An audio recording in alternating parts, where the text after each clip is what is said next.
Jeffrey Epstein's first major step into high finance came in 1976 when he was hired at Bear Stearns, a major Wall Street investment bank. And even though he had no college degree or formal finance training, because a parent of one of his wealthy Dalton School students introduced him to senior Bear Stearns executives, and the firm hired him despite his lack of credentials. And while there he worked first as a junior assistant and then as an option trader advising wealthy clients, but he lied on his resume about having degrees, admitted the deception when confronted, and was allowed to stay use company expense accounts for personal travel and gifts, gave his girlfriend early access to profitable stocks allocations, and even lent money in the ways that violated firm rules, yet faced no major punishment until in 1981. An internal investigation led him to being fined and suspended, and he resigned later that year, leaving Bear Stearns but maintaining lifelong relationship with executives who continue to vouch for him and help him build future financial opportunities.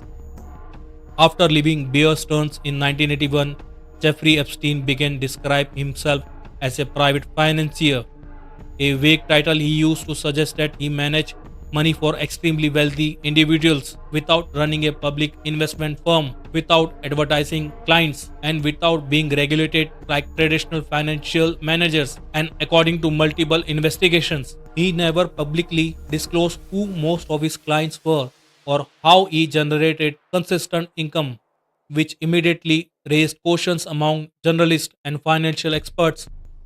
Epstein claimed he worked only for a small number of ultra rich clients, saying he preferred secrecy and exclusivity. But court records, leaked documents, and reporting show that Leslie Wexner, billionaire founder of L Brands, was his only clearly identified long term client. And through Wexner Trust, Epstein gained extraordinary financial power, including control over tens of millions of dollars, signature authority on accounts, and access to elite social networks. During this period, Epstein acquired luxury properties, private jets, and offshore companies. Yet there was no transparent explanation of how his private financial business produced such wealth, and no evidence that he was operating like a normal hedge fund or registered investment advisor. Investigation later suggested that the private financier label functioned less as a real profession and more as a social shield, allowing Epstein to move freely among politicians, royalty, scientists, and business leaders without being cautioned about credential, revenues, social, or accountability, while secrecy itself became part of his power. Leslie Les Wexner is the founder and former CEO of L Brands, the company behind Victoria's Secret, and one of the wealthiest businessmen in the United States. His association with Jeffrey Epstein is considered the single most important factor in Epstein's rise to wealth, influence, and credibility. In the late 1980s and early 1990s, Epstein entered Wexner's life under unclear circumstances, presenting himself as a sophisticated financial advisor despite lacking formal credentials, license, or a transparent client history. Despite this, Wexner granted Epstein extraordinary access to his personal finances. In 1991, Les Wexner gave Jeffrey Epstein power of attorney, a legal authority that allowed Epstein to manage money, sign documents, move assets, and act on Wexner's behalf. This level of control is extremely rare, especially for someone without a long established financial track record. Through this arrangement, Epstein gained access to vast financial resources, elite social credibility, and proximity to powerful networks. Epstein used this relationship to portray himself publicly as a private financier to billionaires, with Wexner as his implied proof of legitimacy.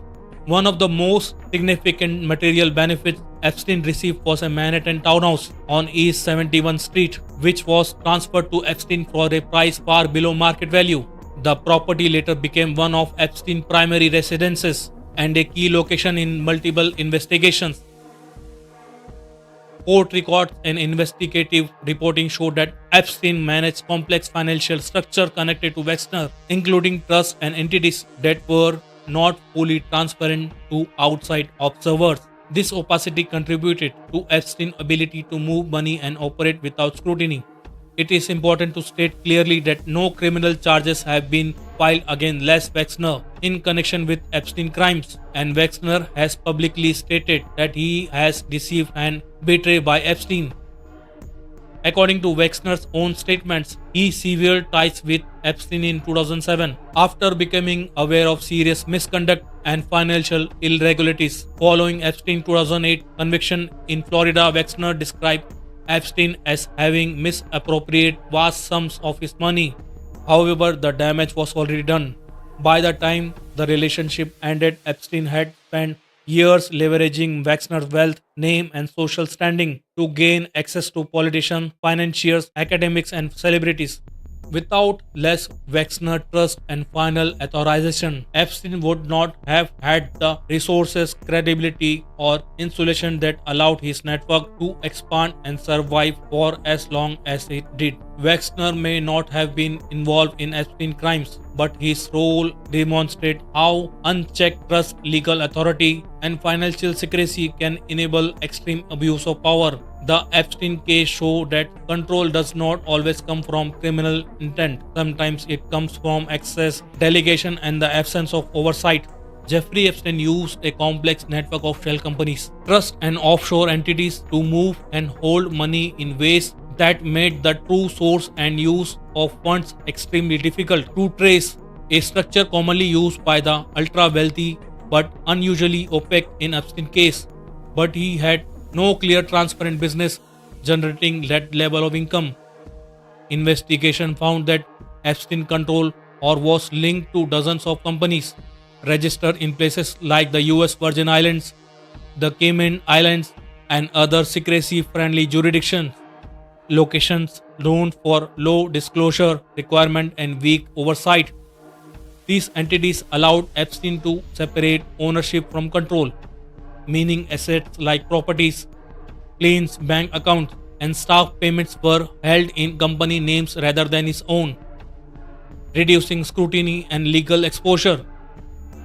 Through this offshore structure, Epstein moved large sums of money between accounts, paid employees, funded private flights, and maintained luxury properties, including his island in the US Virgin Islands. While banks often treated this transaction as legitimate because they came from trust and corporate accounts rather than an individual with a crime history. Court filings and later investigations showed that some of these companies were used to pay victims under the label of consulting, massage, or assistant fees, masking what were later identified as payments connected to sexual exploitation.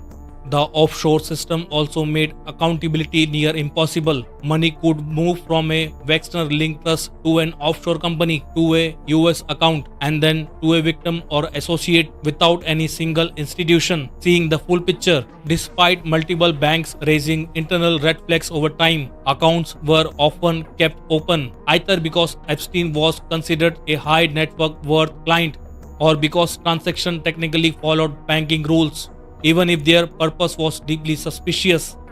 By using shell companies and offshore accounts, Epstein achieved three critical goals at once: financial secrecy, legal insulation, and operational freedom, allowing him to fund travel, recruit victims, pay facilitators, and maintain global mobility for years without meaningful interference.